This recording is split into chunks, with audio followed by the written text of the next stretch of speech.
About a year ago, I made a video about a terrible creationist movie called A Matter of Scarves. A Matter of Faith. In the video, I did my usual thing. I made some jokes, I acted silly, and I used the movie's poor arguments against evolution to teach real science. Most importantly, I was sure to show the movie's arguments in full, and to give proper context along with my commentary so that the audience could fairly gauge the points that the movie raised, and see with their own eyes that the writers simply didn't understand the science they were arguing about. As always, my presentation was irreverent but educational. The video was heavily laden, silly jokes and stupid gags, but I was careful to keep things fair, and I was sure to distinguish between when I was making a joke and when I was teaching a lesson, so that the viewer could accurately judge both the movie and me. I knew that not everyone watching was going to be on my side, so I fairly and accurately represented my opposition and their arguments with all the necessary context that a viewer would need to make an honest and informed decision about whose position made the most sense. Unbeknownst to me, however, there was one person watching who has made a very lucrative career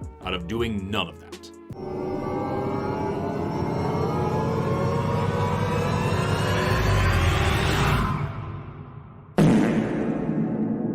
That's right, famed creationist apologist and notorious liar Ray Comfort, or as no one calls him, Rayfort, clapped his eyes on my silly little video, and suffice it to say, he wasn't impressed. Now, if you're a fan of Ray Comfort, and you're here either because you saw his video, or because you saw his name in the title, or whatever, let me first commend you for taking the time to listen to diverse opinions. It's a very cool thing to do. I'm about to explain exactly what kind of person Ray is, with ample receipts to go along with it. And it's unlikely that somebody who already likes the guy is going to want to sit and listen to that all at once. So if you'd like to soften the blow a little bit and hear where I'm coming from before what I'm actually saying, I invite you to skip to some of these parts of the video to see some of the dishonest ways in which Ray represents me in order to fool you. After that, you may be a little bit more interested to hear some of the heavier stuff that I'm about to roll out here at the beginning. And if you don't even know who Ray Comfort is, let me first express my jealousy and then my sympathies, because you're about to find out. But first, I'd like to thank my patrons on Patreon, my channel members here on YouTube, and today's video sponsor. It's okay, ad read Forrest isn't real, he can't hurt you.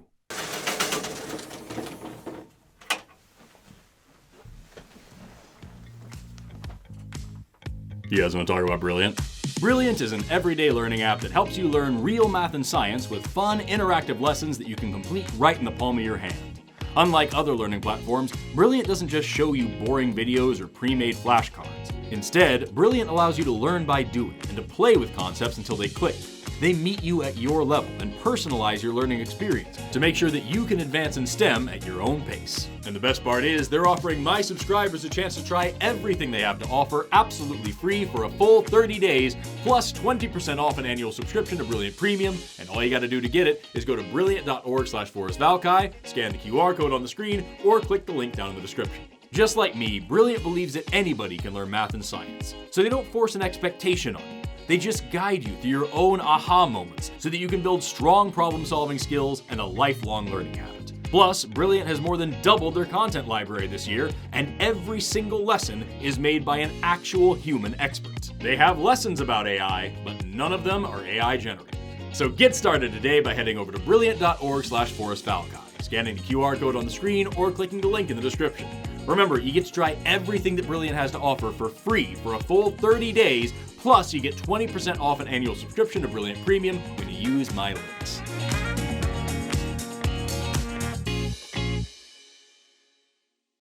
Ray Comfort is perhaps best known for his dishonest video editing. He takes his camera out on the street to ask questions of all sorts of people, and then he cherry picks the interviews that make him look the best, cuts out the parts where anybody gives a complex or non-affirming answer, or just changes the questions with a voiceover to make it look like nobody can possibly defend themselves against his extremely predictable one-note rhetoric. For example, in this well-known clip, Ray asks some people if they would kill a man to save his abused wife. A very rich lady wants to get rid of her husband. He's a rat. He beats her up. He's just a nasty dude. She wants to get rid of him. She's going to pay you $10 million. All you have to do when she takes him out of a room is step through a door where you've been hiding, drop an arsenic pill into his coffee, and you get $10 million. Would you do it? And you will not get caught, once again, for sure. Yes. What about you? Do it for free. No, cut it out.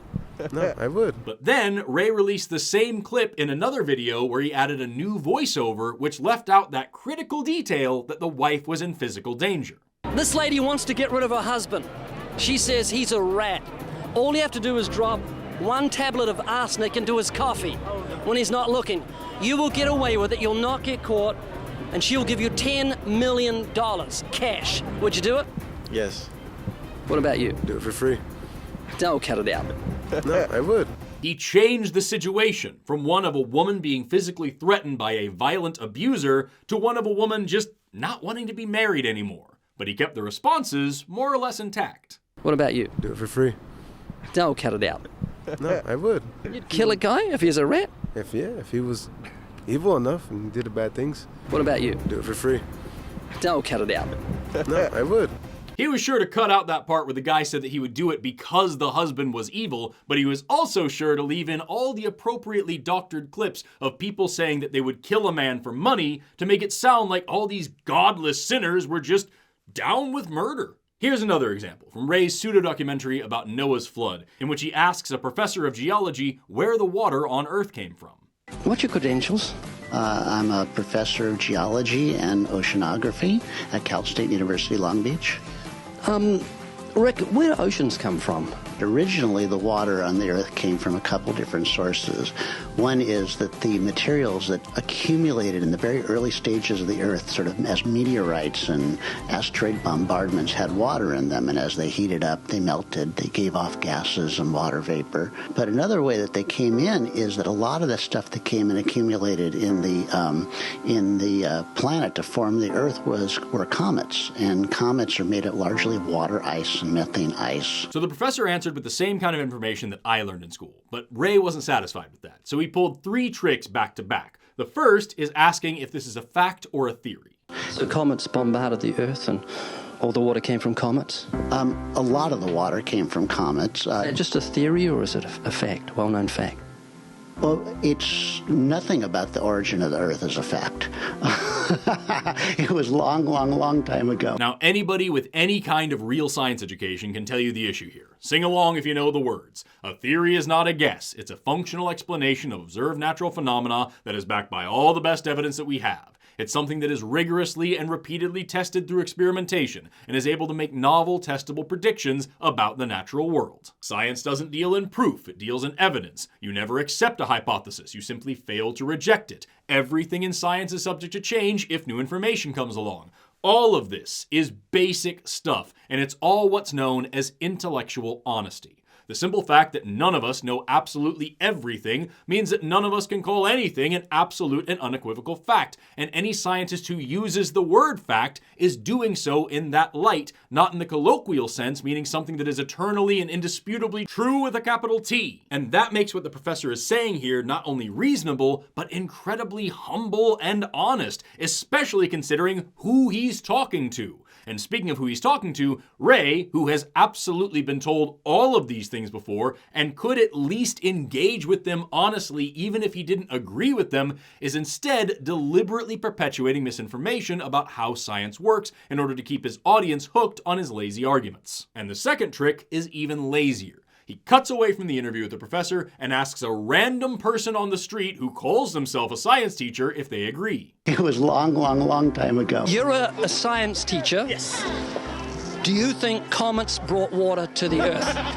No. No? No. Here's a question. That was literally the whole thing. With the professor, we hear his credentials and where he works, but with the dissenting opinion, it's just some random dude who claims he teaches science. Excuse me, ma'am, are you a science teacher? I see. And do you agree that Ray Comfort is a lying, grifting, scheming hack of a street preacher who no one should take seriously if they have any moral or intellectual character? This science teacher agrees.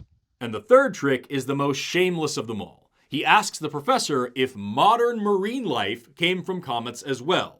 But then when the professor answers, he presents a different question to the audience. Here's a question. Where did all the fish come from? There are 28,000 different species of fish, and then there's whales and dolphins and all these different sorts of fish.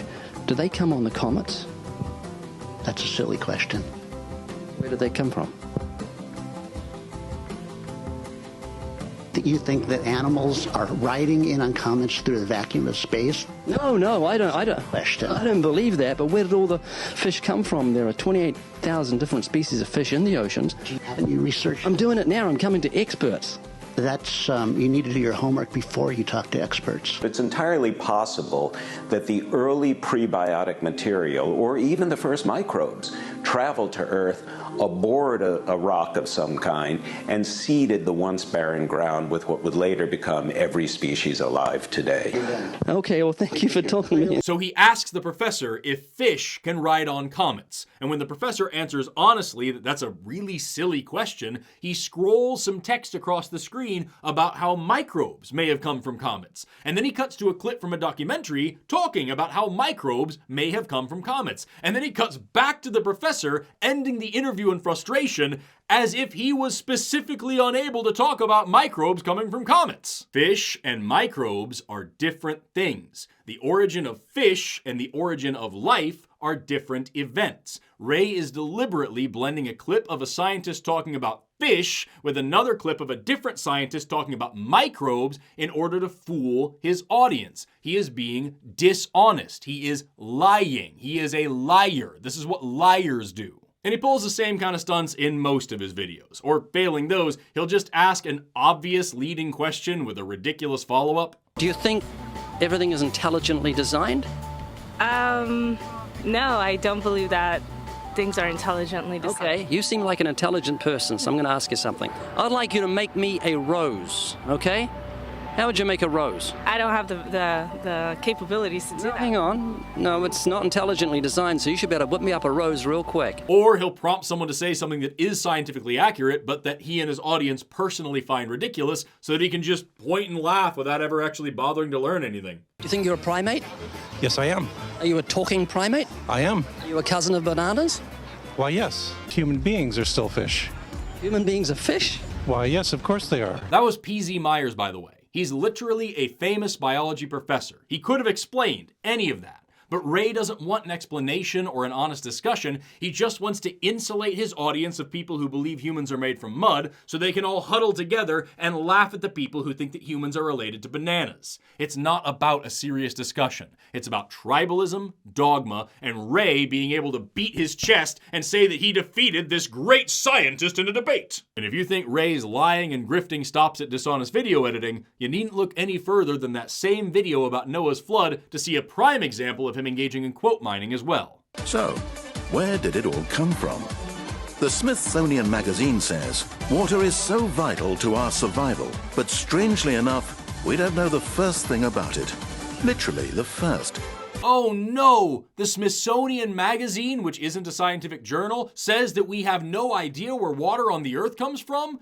Surely that's what the article actually says, and there's no further context that Ray is deliberately cutting out to fool his audience. Surprise, he's lying again. The article he's referencing is literally titled, "How Did Water Come to the Earth?" And it's about how comets and asteroids brought water to the Earth billions of years ago. The quote Ray pulled is from the very beginning of the article, where the author is recounting a time in junior high school where his teacher didn't know the answer. But the rest of the article discusses what is actually known about the subject, and it just so happens to fall in line with what that professor said earlier. And speaking of science writing, back in 2009, Ray took his industry of insincerity into the printing world by releasing his own edited copy of On the Origin of Species, which he's still selling on Amazon, by the way, complete with a long introduction full of everyone's favorite faulty creationist arguments about transitional forms and the missing link and the Cambrian explosion and how Darwin was a racist who just hated God. All stuff we've already covered in this very series. And if you're wondering why he did all this, the Amazon page explicitly says that the book is meant to be used as an evangelism tool. Ray's introduction to the book also includes a brief biography of Darwin,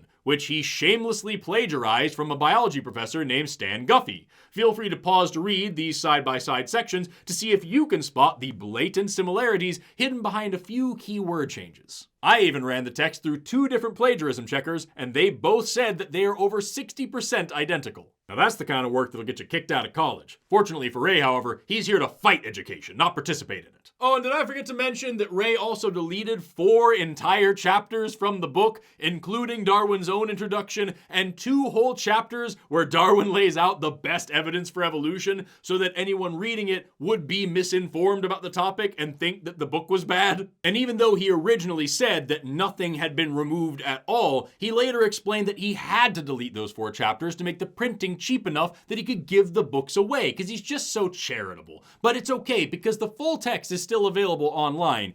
Except if you go online and pull up the PDF of the book on his website, Chapter 7 is still missing. So he lied then, and he's still lying now. Oh, and if you're curious, Chapter 7 is called Miscellaneous Objections to the Theory of Natural Selection. It's where Darwin directly addresses lots of arguments against his own ideas and offers his own counter-arguments to the exact kind of nonsense that Ray preaches. Just think about that for a second. Imagine having a debate where you already know everything your opponent could possibly say well in advance, including all of his answers to arguments just like yours, and still being too scared to have the debate, so you have to forcibly redact your opponent's best arguments and cut out all of his rebuttals just to make yourself look good. That's what Ray Comfort just did. He literally had a debate with a dead man, and he couldn't even let him defend himself. As for me, my first introduction to Ray was the same as most people's, the infamous banana video. Behold the atheist's nightmare. Now, if you study a well-made banana, you'll find on the far side there are 3 ridges. On the close side, 2 ridges. If you get your hand ready to grip a banana, you'll find on the far side there are 3 grooves, on the close side 2 grooves. The banana and the hand are perfectly made one for the other. Now if you go to the top of the banana, you'll find, as with the soda can makers, they placed a tab at the top, so God has placed a tab at the top. When you pull the tab, the contents don't squirt in your face. You'll find the wrapper, which is biodegradable, has perforations. Notice how gracefully it sits over the human hand. Seriously, Kirk, the whole of creation testifies to the genius of God's creative hand. It absolutely does. I saw that video when I was just a little kid, and after I laughed at it, and literally everyone else who saw it laughed at it, and scores of people started letting Ray know that modern bananas are the product of artificial selection, a form of evolution which Darwin himself used to demonstrate the validity of his theory, Ray released a 1-hour-long video explaining that the whole thing was just a comedy routine, meant to be taken as a joke. In his movie, he even shows himself doing the routine, along with the sounds of laughter that we all just have to trust isn't a laugh track that he added in. The banana and the hand are perfectly made one for the other. And shots of a laughing audience that we all just have to trust are actually from those moments in the speech and aren't in any way taken out of context. And maybe if Ray hadn't made his entire career off of dishonest and misleading video editing, we could trust that. But unfortunately for him, even if he had, the original video still exists, and anybody can go watch it and see how Ray seamlessly moves from the watchmaker argument into the banana thing, and then right on into the marvel of the human eye. Stimulating theory. It's my theory of where the soda can may have come from. Billions of years ago, there was a big bang in space. Nobody knows what caused the big bang. It just happened. And from this bang issued this huge rock. On top of the rock was found a sweet, brown, bubbly substance. And over millions of years, aluminum crept up the side, formed itself in a can, then a lid, and then a tab. You're saying, what are you doing? You're insulting my intellect. And so I am. Because we know if the can is made, there must be a maker. If it's designed, there must be a designer. To believe the soda can happened by chance is to move into an intellectual free zone. It's to have an echo when you think. It's to have brain liposuction. Hold this, Kirk. Behold the atheist's nightmare.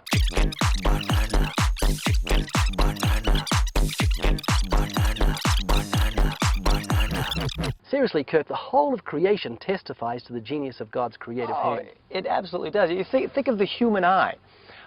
It has 40,000 nerve endings and focusing muscles that move more than 100,000 times a day. So if it is a joke, he's certainly not presenting it like a joke or acting like it's a joke. And also, he once admitted on a podcast that it wasn't a joke, and he knows that it's a terrible argument. So actually, the banana seems to be not made by God at this point. It's more like, what came first, the banana or the hand? Man took the banana and made it better for man.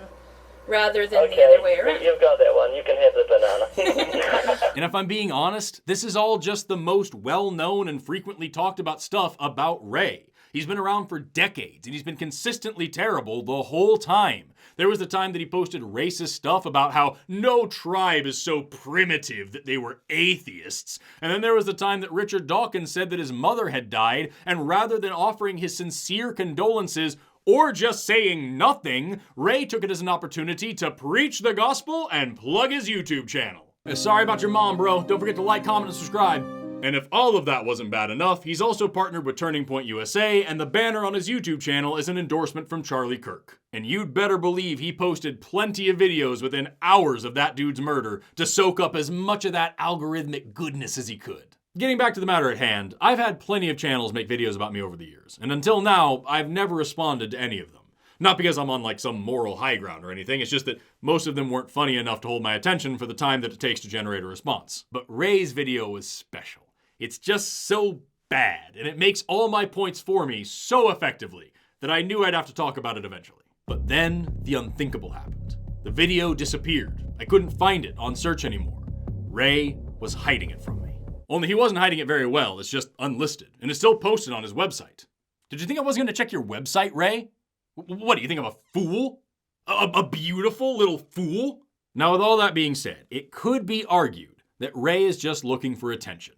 Whereas I would point out that Ray is a large and established creator who still uploads videos regularly, so a response from me is totally fair. It could also be pointed out that Ray's been around since before I was born, and nobody who isn't already totally bought into his nonsense has taken him seriously in decades. So putting his face on my channel is really only serving to legitimize him. After all, why would someone with over 1.5 million subscribers respond to a channel like mine, especially in the way that you're about to see that he did, unless he was hoping to bring in new viewers? Surely, with all the clickbait titles and the dedication to the same boring, predictable, rage-bait arguments after years and years and years of doing them, Ray knows that every single person who watches his videos is generating ad revenue, whether they agree with him or not. So, no matter how you slice this, it is reasonable to argue that I shouldn't be making this video at all. We're gonna do it anyway. We're gonna do it anyway. We're gonna do it anyway. We're gonna do it anyway.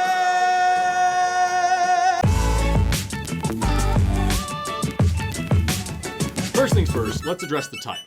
Atheists are hoping you won't watch this video. Now, right off the bat, we have some lazy clickbait title that misses the fact that I am hoping people will watch his video because the people who believe it might be tempted to come see my video and see everything that Ray cut out and start to realize what a dishonest grifter he is. There's a popular video on YouTube where an atheist reacts to a creationist movie. He says it's a popular video here, but on his website, he says that I'm a popular YouTuber. You think I'm popular? The film is about a young Christian who goes to a university and hears her professor speaking about evolution as though it were a fact. Evolution is a fact. The theory of evolution just explains how evolution works to the best of our knowledge. Remember, gravity is a theory as well, but we certainly don't see many religious people walking off of tall buildings to prove that it isn't a fact, now do we? Her father, who's a Christian, hears about this and visits the university to protest. This results in a head-on clash of worldviews.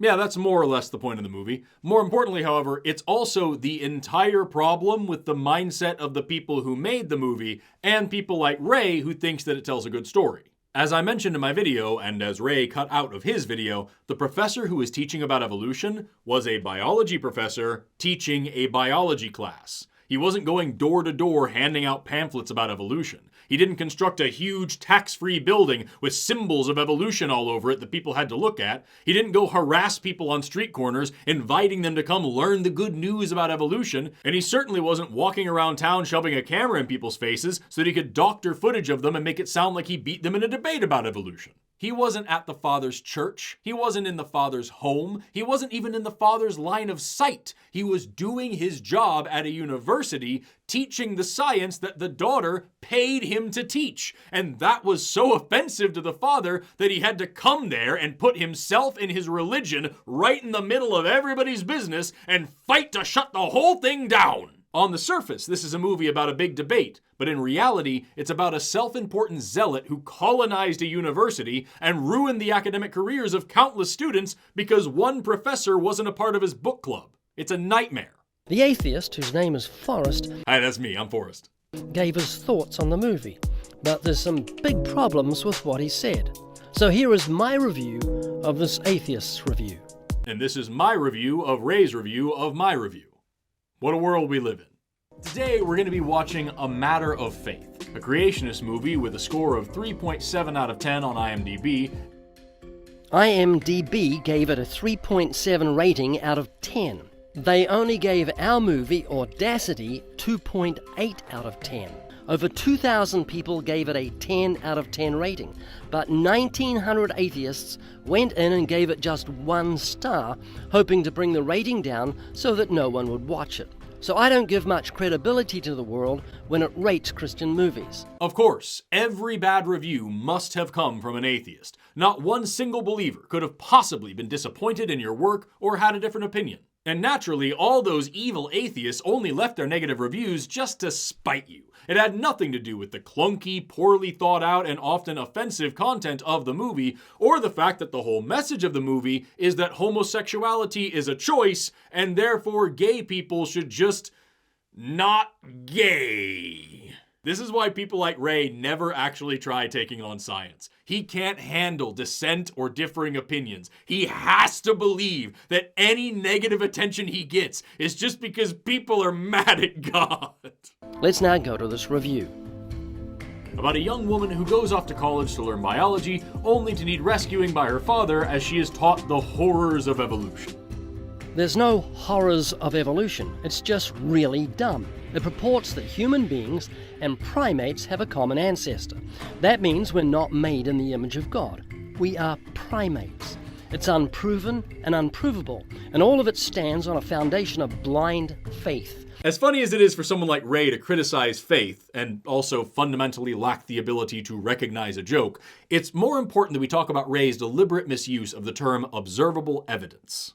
If you don't believe that, ask an evolutionary believer for observable evidence for the theory, and they'll either flounder, talk about birds having beaks that change, about bacteria, or old rocks, or fossils, or magical millions of years that makes the impossible possible. Most of those things are observable evidence. Observable evidence doesn't mean that you watch something happen from start to finish. It just means evidence that can be observed. It's the exact same argument that Answers in Genesis makes about historical versus observational science, but with slightly different words. The point is, the fact that we can't watch millions of years of evolution happen does not mean that it's a faith-based claim. One example that I frequently use is a trial. If someone is being charged with murder, we don't have to watch them murder the same person over and over to have observable evidence. We just need some evidence which can be, get this, observed. If we applied Ray's lazy attempt at a gotcha to anything else, we'd have to say that every court hearing, every bit of recorded history, every one of your own memories, everything that you can't perfectly recreate from scratch for anyone who asks, is all based in blind faith. Also, I can't get past the whole magical millions of years part. Ray, you already put your entire foot all the way in your mouth by talking about faith. But now you are accusing me of believing in magic? The person who believes that a dirt man and a rib woman populated the entire world through incest is accusing me of believing in magic. Stones in a glass church, Ray. How do you explain away God? How do you explain away pixies? God is not the null hypothesis. You don't have to explain something away when you have no reason to believe that it exists in the first place. Forrest's an atheist. That means he believes the scientific impossibility that nothing created everything. Not that there was nothing in the beginning, but that nothing was the creative force that brought everything into existence. No, I don't, and I've never said anything even close to that. Nor has any other scientist and or atheist that I've ever met. Ray has been doing this for decades. He's interviewed dozens of scientists and debated with prominent atheists. He has absolutely been told countless times that that is not what we think. but he is either deliberately misrepresenting us to keep people buying his DVDs, or he's so drunk off the smell of his own farts that he genuinely believes he knows what we atheists think better than we do. And as I'm about to show you a little later in this video, that's actually the more likely option. Either way, there is no reason to be taking him seriously here. Things like flowers and birds and trees, puppies and kittens, the sun, the moon, the stars, the seasons, fruits, the marvels of the human eye, the miracle of childbirth. All that happened because nothing created it. No wonder the Bible says the atheist is a fool. The Bible says the atheist is a fool because arguments like that work on people like Ray who are more concerned with their ego than the truth. It's the same reason that the Bible says people mocking Christianity is a sign of the end times and therefore proof of Christianity. If you can convince people that every argument against them is actually an argument for them, and that anyone who doesn't believe them is automatically stupid and at risk of eternal torture, mind you, it's going to be very difficult for those people to ever dare thinking outside of the very little box that you've created. There are plenty of Christians who accept evolution. I have personally studied alongside other biologists who are devoutly Christian, Jewish, or Muslim, and all of us were studying evolution. Ray is not only pretending that I, as an atheist, must accept something unscientific, while he is preaching something that is wholly unscientific, he's also ignoring all of the non-atheists who agree with me in terms of science. Isaac Newton, the father of science, said atheism is so senseless and odious to mankind that it never had many professors. Isaac Newton also drank mercury and believed in alchemy and was a very different kind of Christian than Ray is, but by all means, go on. Historically speaking, few profess the foolishness of atheism, few that is, until this shallow-thinking generation. Once again, the hypocrisy is astounding. He's calling my entire generation shallow thinking when we are, statistically, the most educated generation in American history, and people in Ray's generation were mad about integrated water fountains. And this is where you start to really see what Ray's video is actually about. Despite the title and the thumbnail, I am not the point of Ray's video. You don't take potshots at an entire generation of people because one goofball made fun of a bad movie. I am not the point of this video. Evolution isn't even the point of this video. The point of this video is to get you watching and keep you watching so that Ray can start to turn his bogus arguments against every single person, including other Christians who don't believe exactly like he does. Are you going to heaven when you die? Yes. Tell me why. I got baptized. I received the Lord. You got baptized? When was this? Since I was 15 years old. How old are you now? 30. When did you last read your Bible? Say like 3 weeks ago. Out of 1 to 10, where would you say you are with the Lord? 10, loving the Lord every day with all my heart and soul. Loving the Lord every day with all your heart and soul? Yes. You haven't read his word for 3 weeks. How many lies have you told in your life? Have you ever stolen something? Have you had sex with your girlfriend? I want to see you in heaven, man. Well, I don't want you to end up in hell, so let's make sure you're born again and your faith is truly in Jesus. Ray is not a scientist and he's not a debater. He's an evangelist, and he's here to preach one thing: the gospel according to Ray. Ray's doctrine, Ray's message, the book of Ray, and all the billions of Christians around the world who don't think exactly like he does are just as doomed as me. That is Ray's real message. Join or die. Ladies and gentlemen, today we're going to answer the age-old question that has been asked by generation after generation throughout history. It is the question of questions concerning the origins of life. It is, of course, which came first, the chicken or the egg? So which came first, the chicken or the egg? Well, that's the wrong question. The right question to ask is, if the egg came first, was it fertilized? If it wasn't, then it's a dead end. There's no chickens. If it was, it shows that the chicken and the rooster came first as male and female, just as the Bible says. So here, Ray is just making his own creationist argument. He doesn't even include my argument from the video he's responding to. Here's the part that he cut out. Now, this is actually a really fun introductory biology lesson because the answer changes depending on how you ask it. If you ask if the chicken or the egg came first, the answer is the egg because egg-laying animals evolved before chickens did. But if you ask if the chicken or the chicken egg came first, the answer is the chicken because only chickens lay chicken eggs. And then the students inevitably ask, but what did the chicken hatch out of if not a chicken egg? And that's the crux of the lesson, because it gets them thinking about the concept of speciation and how it's a slow and gradual process with no clearly defined borders. And there isn't a single individual animal that you could pin down as the first chicken any more than there's a single point in somebody's life that you could pin down as the moment when they stopped being a baby and started being a child, or went from child to adult, or adult to old person, or anything like that. These are fuzzy, wiggly transitions, and the boxes that we use to define things in biology don't work super well at high resolution. And these are all really important concepts, and this is a great lesson to teach them, and Professor Kamen blows it. The egg came first. Scientific research of the fossil record and the diversity and similarity of living organisms has convinced most scientific minds that complex life forms evolved from simpler life forms. No, absolutely not. That is not what we are talking about here. Eggs are not simple life forms from which chickens evolved. Even if you meant that in the way that actual biologists mean those types of terms, that is the most confusing and misleading way that you could have presented that information. That lesson was trash. Put your props away and practice teaching in a way that diverse audiences can understand. That was 1 minute and 44 seconds of me giving a complex answer to a common question. Ray could have addressed my answer. He could have compared his answer to mine. It could have been a thought-provoking exercise to show the different directions with which we approach this problem and to talk about why, in his estimation, his heuristics are more reliable than mine. But he didn't do any of that. Instead, he just gave a one-sided argument and then moved on to a clip of me saying this. I've measured the speed of light in the lab. I've genetically modified bacteria in a lab. I've conducted evolution experiments on fruit flies in a lab. These aren't just things that people told me to believe. I learned them.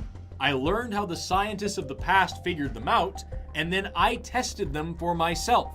These are all very important parts of higher education. That was a bait and switch. You're right, Ray. That is a bait and switch. But I'm not the one pulling it. You see, that clip has nothing to do with the egg discussion. That's from over 12 minutes later in my video. And it doesn't include any of those graphics either. Ray put those in to cover up his edits. The actual full clip comes directly from this scene in which the dad confronts the professor in his office. In the clip, I offer my own suggestions on how the conversation should have gone, and then I criticize the way that the movie paints the professor, and by extension all scientists, as only believing and repeating what we're told. Here's the full clip in context. But of course, that's not where this conversation went. Instead, the professor just says things like this. Mr. Whitaker, I teach what my textbooks tell me to teach. Which just reinforces this ridiculous creationist idea that nobody with a science degree actually has a reason to believe anything that they believe, and that we all just memorize what our professors told us to memorize, and they memorize what their professors told them to memorize, and that all of us just go around regurgitating the same stuff, which is ridiculous. Not only is it a huge part of science education to learn how we know what we know, but many of these classes include a lab component where you actually learn practical skills and test things for yourself. I've calculated the force of gravity in a lab. I've measured the speed of light in a lab. I've genetically modified bacteria in a lab. I've conducted evolution experiments on fruit flies in a lab. These aren't just things that people told me to believe. I learned them. I learned how the scientists of the past figured them out, and then I tested them for myself. These are all very important parts of higher education. But did Ray show any of that? Of course he didn't. Instead, he took the clip where I said that I've done evolution experiments and used that to say this. Everything he just boasted about has nothing to do with Darwinian evolution. Despite his genetic modification, his fruit flies remain fruit flies, and his bacteria remain bacteria.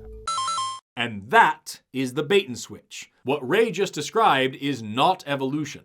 The actual definition of evolution is any change in the heritable characteristics of a population of organisms over the course of multiple generations. Here's one of my evolution textbooks from college. It defines evolution as any change in the inherited traits of a population that occurs from one generation to the next. Here's one that I used in grad school. This one says evolution is inherited change in the properties of groups of organisms over the course of generations. Here's a popular brand of general biology textbook. It defines it as change in the genetic composition of a population from generation to generation. We can even look at one of these old middle school textbooks. This is the one that John and Jane use in their terrible videos. It defines evolution as change over time, the process by which modern organisms have descended from ancient organisms.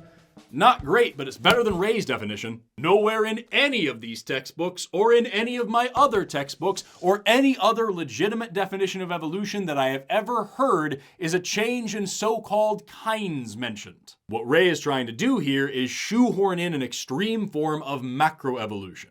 Something like the transition from fish to land animals, for example, by slapping on the word Darwinian and pretending like that is the only definition of evolution, and observing that would be the only proof of evolution.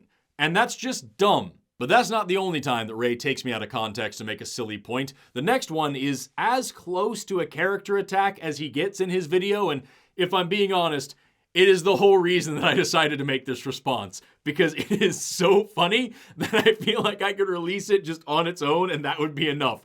Watch this build up, and then I'm going to break for a second and give you the context you need to see why this is so good. Forrest is offended when the main character's friends goad her into playing a practical joke that isn't very Christian. Listen to Forrest's reaction. Am I the only one who finds that incredibly uncool?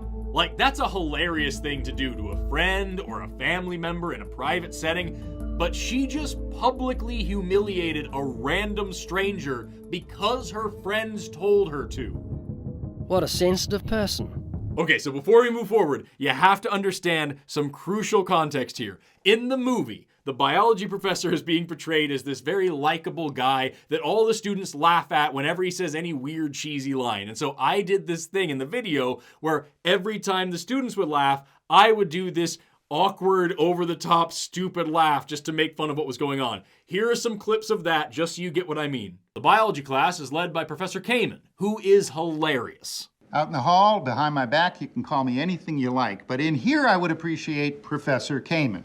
Or if you must, Mr. Professor Kamen. Well, then I guess you got a lot of competition ahead of you.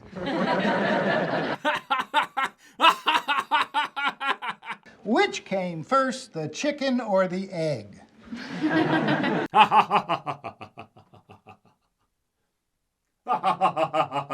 Got it? It's really dumb, but I am very clearly joking, right? Okay, so now let's go back to Ray's video. Remember, he started by sarcastically saying that I'm very sensitive for not liking the prank that the girl pulled with the eggs.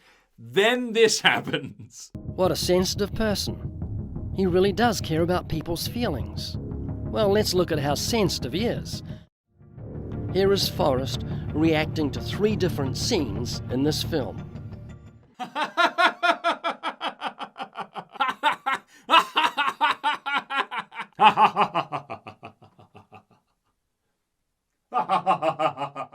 It's evident that Forrest gets a lot of joy out of mocking people.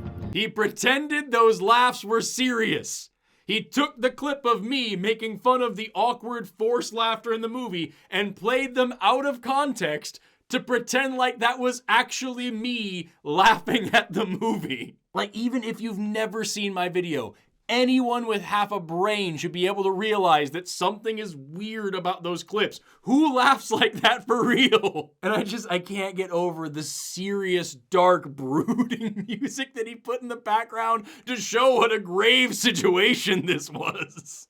He really does care about people's feelings. Here is Forrest reacting to 3 different scenes in this film. That music, along with those stupid laughs, it's just freaking golden, dude. Like, if you're a fan of Ray, I hope that shows you just how stupid he thinks you are.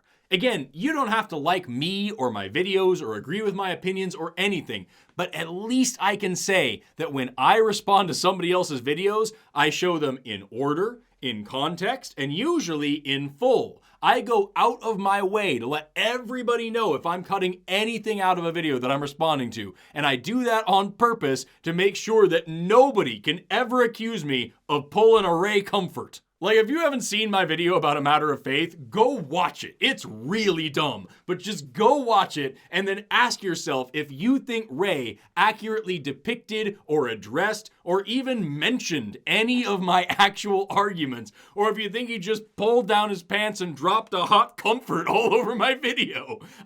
I genuinely can't imagine seeing somebody cut up clips like that and still taking that person seriously. It's so stupid. There are plenty of films produced by Muslims online. I wonder if he ever reviews them. And when they mention their prophet Muhammad or they talk about God, I wonder if he does his mocking laugh. Or does he confine his mockery to Christian films? I haven't reviewed any Muslim movies, but I have talked about Islam quite a lot. I host live call-in shows almost every week where I talk to all sorts of religious people, and while most of them are Christians, it's not hard to find clips of me being just as passionate in criticizing Islam as I am in criticizing Christianity. But what's more important is that I wasn't reviewing the religion in the movie. The movie is about creationism, and that is what I was responding to. Of course, religion came up, but that wasn't the focus of the review, nor is atheism the focus of this channel. This is just Ray playing the victim because he has nothing interesting to say about the actual arguments that I made in my video. Here we have the professor being challenged to come up with some evidence for evolution. He's talking about what is often called the missing link between the animals that were supposed to evolve. You know, the fossil record does not show the continuous development of one kind of creature into another. I could give a few examples of where it does. No, you can't, because you don't even have one. Notice how he cut me off there? Notice how I was in the middle of a sentence and he cut it off so that he could tell you what I know rather than letting me just tell you myself? Here's the clip in full context. I could give a few examples of where it does, but I'm never quite sure what creationists mean when they talk about kinds, so who knows if it would cover whatever he's talking about. And that no one has ever seen one kind of plant or animal changing into another of a different kind. Again, we have plenty of transitional fossils which show the development of new taxa, and we've seen major evolutionary steps like the shift from unicellularity to multicellularity amongst microorganisms in laboratory settings. But I don't know if that's what you're asking for here. What's a kind? Now, it's fair to say that I didn't provide a ton of information there. I've covered transitional fossils and observed evolution several times on this channel, but I didn't do it there because it would have killed the flow of the scene. But even still, that's a whole heck of a lot more than what Ray showed you before cutting me off and moving on to this. Here's a floundering evolutionary scientist at USC being asked the same question. You said before that there is lots of evidence for evolution. I just want one observable evidence for Darwinian evolution, just one. But I gave you some. You don't want... Not some, I want one. Wait, you don't want that. I want one.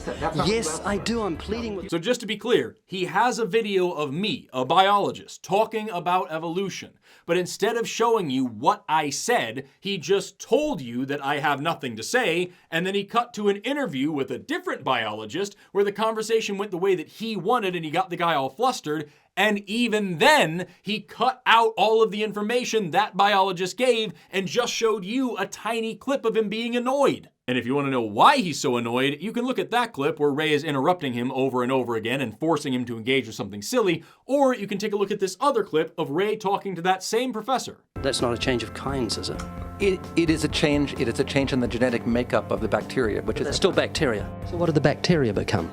Did you catch that? He put in 2 seconds of stock footage to cover up his edits again, so who knows what the professor actually said. Then he misrepresented what evolution is the same way he's doing in this video, and then he cut away from the professor before he could say anything else. This is what I'm talking about with Ray. He's a coward and a liar who can't win an argument on his own, so he has to create arguments for himself to win by deliberately misusing science terminology and doctoring footage of people who are justifiably aggravated with him. What Ray does for a living is his own brand of something called sea lioning. It's a type of internet trolling where someone maintains a facade of politeness and sincerity while repeatedly asking for evidence, often impossible evidence, for trivial or previously addressed topics, feigning ignorance of the subject matter and chiding others for not being able to handle the supposedly civil debate. Hello there! I'm here to engage in rational discourse. Now, there's no need to get angry. I'm simply asking you to demonstrate the truth of your stupid claims. Just ignore the camera. You're going to be quite famous when I show everyone what a moron you are. It doesn't matter how many times you have to explain the word theory or evidence to me. I'm here to be polite and have a nice conversation. I'm begging you to prove me wrong. I'm here because I love you, you stupid idiot. Don't you see what a disgusting sinner you are? I love you and I'm trying to help you. That's why I'm here. Why can't you just have a civil discussion about this? Clearly, I am very intelligent. And when he can't get away with that, like in an actual debate with a professional, for example, he just falls back on preaching. When you say there's no evidence of God's existence, when you say I don't believe in God because there's no evidence, all you need to do is obey the gospel. That's what I throw down in front of you, the gauntlet. Just repent of your sins, confess and forsake them. Say, I blew it the first time. Lord God, please forgive my sins. Wash me clean. And God promises to reveal himself to you. You remember in Ephesians, he'll open the eyes of your understanding, take you out of darkness. There's a creek out behind my house. And I go out after a couple weeks of not tending to it, and it's blocked up by a bunch of sticks and mud. Is that a beaver dam, or is that the result of a natural clogging of sticks and flooding? It's a result of natural clogging. How do you know? How do you know it's not a beaver dam? Okay, so let's go back to the building. The building is evidence of a builder. The painting is evidence of a painter. Or he asserts that everybody already believes in his God, whether they choose to admit it or not. The instruction book for humanity, the Bible, tells me exactly what you know. That you know in your heart that God exists. The heavens declare his glory. When we broke from Britain, we didn't say, hey, we might be thinking of leaving. No, it was the Declaration of Independence. And Psalm 19 says the heavens declare the glory of God. Every time you look at the heavens, you know God exists, but you deny him because of the moral responsibility. Now, that's what the instruction book tells me. That's how I say I can know, because the instruction book tells me about him. God has given light to every man. You know that God exists. I do not. We have to agree to disagree. Right. Or when all else fails, he just claims that he automatically wins the argument because, and I'm not joking about this, it's literally impossible for him to be wrong. He thinks he can't be wrong. So if my answer disagrees with him... That's not true, Matt. You can't say things about me like that. Is it possible that you are wrong about God? It's impossible for God to be wrong, and he's revealed himself. Is it possible for you to be wrong about God? Of course, but it's impossible for God to be wrong about himself, and he's revealed himself in his word. Can you be wrong that God has revealed himself to you? God will reveal himself to whoever repents and trusts in Christ. How could I call God a liar? So if I've done that before and it didn't take, why not? Because you didn't truly repent, obviously. Oh, so once again, you're going to pretend. See, your entire model is that you cannot be wrong. I did that. I repented. And I was convinced that God saved me. I felt what I thought was the Holy Spirit. And for years and years and years. But now you're going to say that because I have fallen away, it must not have been true. Obviously. So what you're saying is you have a book that tells you something, so you can't possibly be wrong. And yet I'm looking at you, telling you that you are in fact wrong about what I do or don't know. That's right. He hasn't even updated his lame talking points in decades. Here's him in that same debate from 5 years ago, using the exact same lie he used in this video about what all atheists believe, word for word. An atheist is someone who believes the scientific impossibility that nothing created everything. No, you're wrong. And his deliberate misrepresentation of science continues in the video we're watching today. Remember, he just said that no evolution scientist can demonstrate evolution, and then he says this. The best they can do is to cloud the issue with speciation. That is, birds' beaks changing, but still staying birds, or bacteria evolving into bacteria. That's not what speciation is, nor is it the best argument for macroevolution. He's just throwing out words that he doesn't understand to see what sticks. The so-called evidence doesn't exist, so despite his higher education, he plays dumb to get out of it by making out he doesn't know what the word kind means, as in mankind, humankind, canine kind, or the feline kind. Or he doesn't know how to do an internet search to find out its meaning online.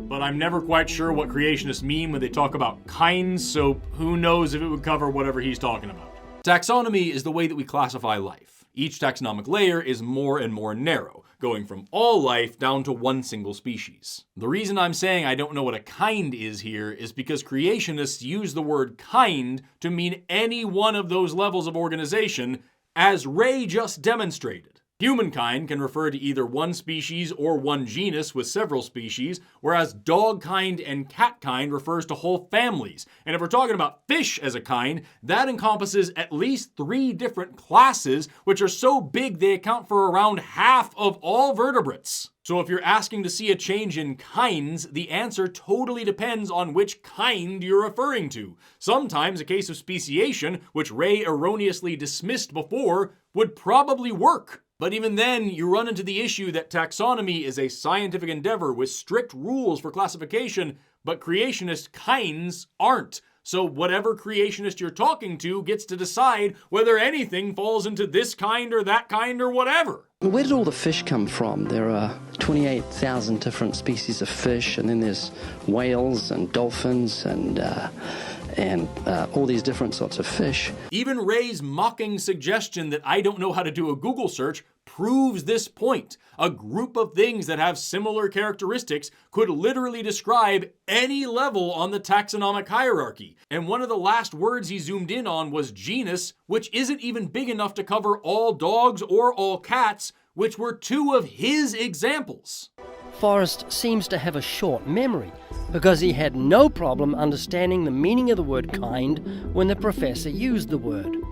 You know, the fossil record does not show the continuous development of one kind of creature into another. I could give a few examples of where it does.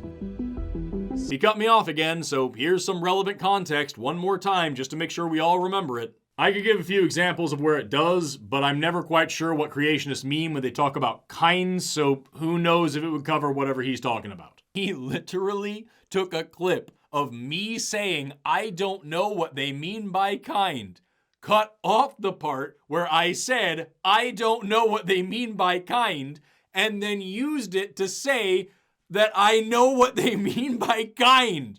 The man is a shameless liar. Are you talking about Professor Kamen when he goes through his routine about how we all came from apes? Yeah. Let me ask you something. Does your mother look like an ape? Yes. Watch it, man. I'll assume that's a no. How about your grandmother? Does she look like an ape?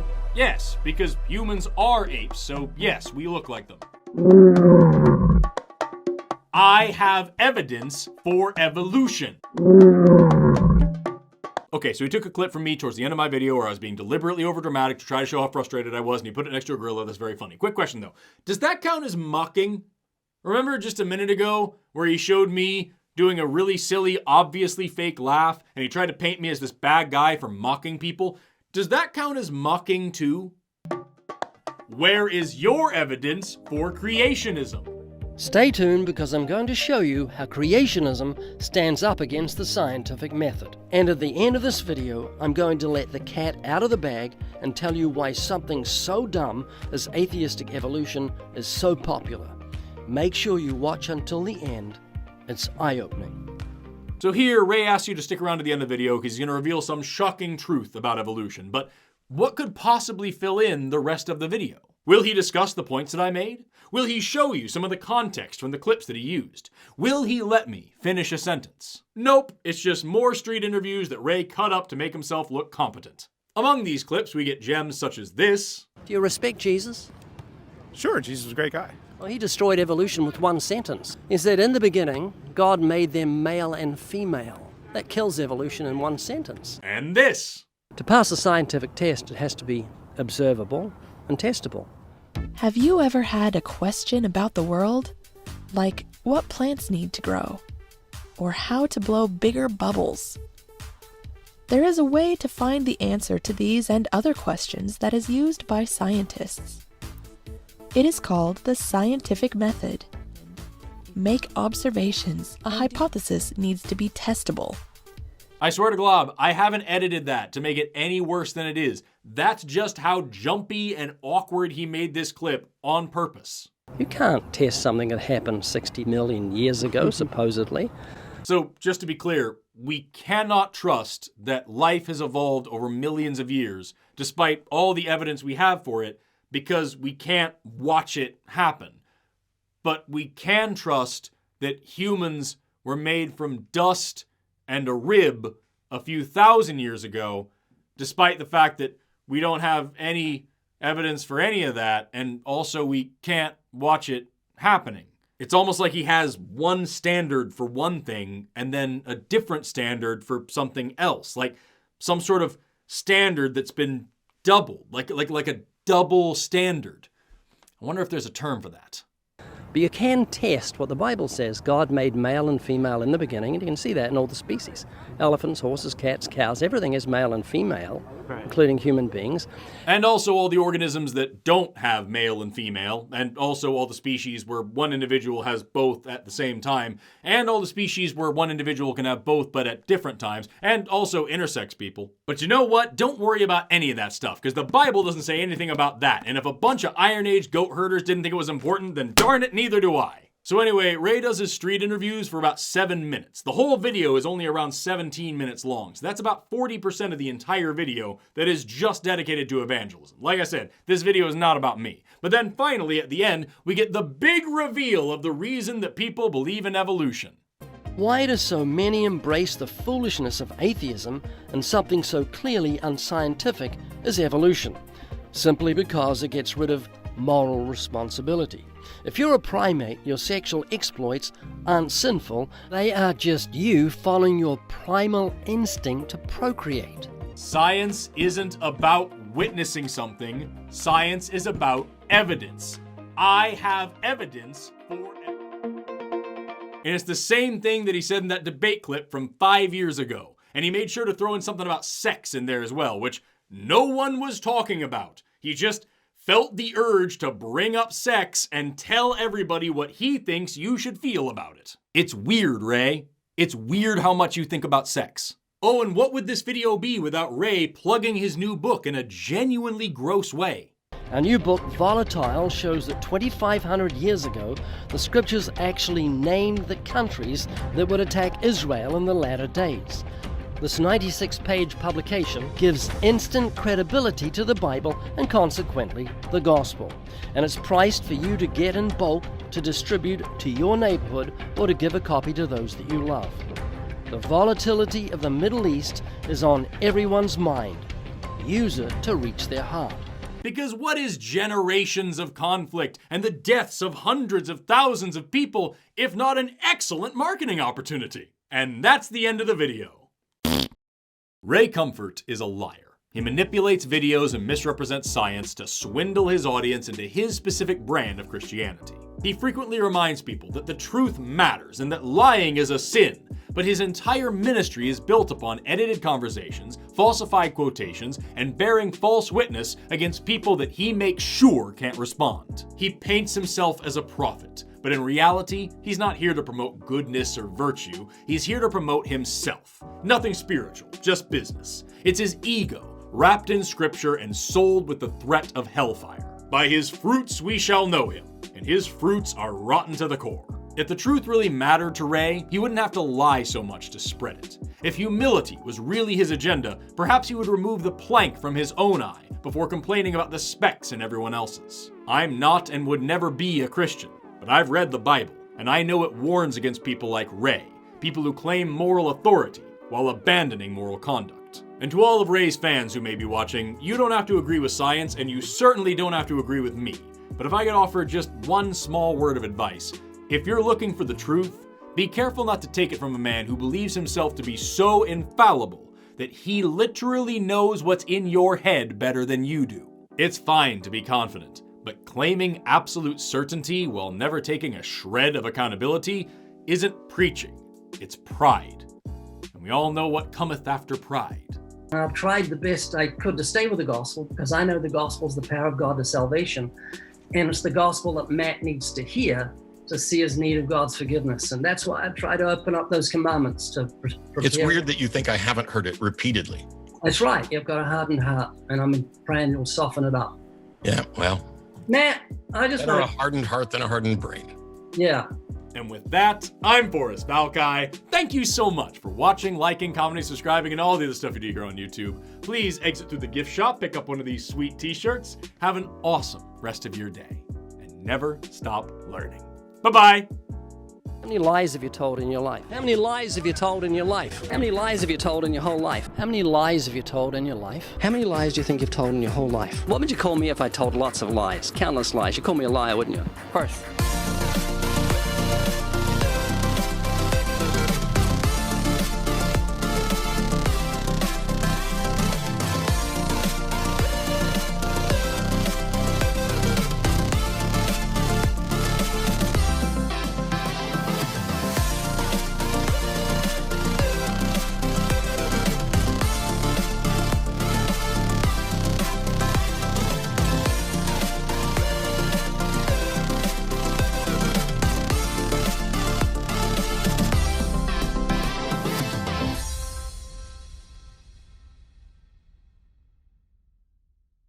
You did a good job. Bye.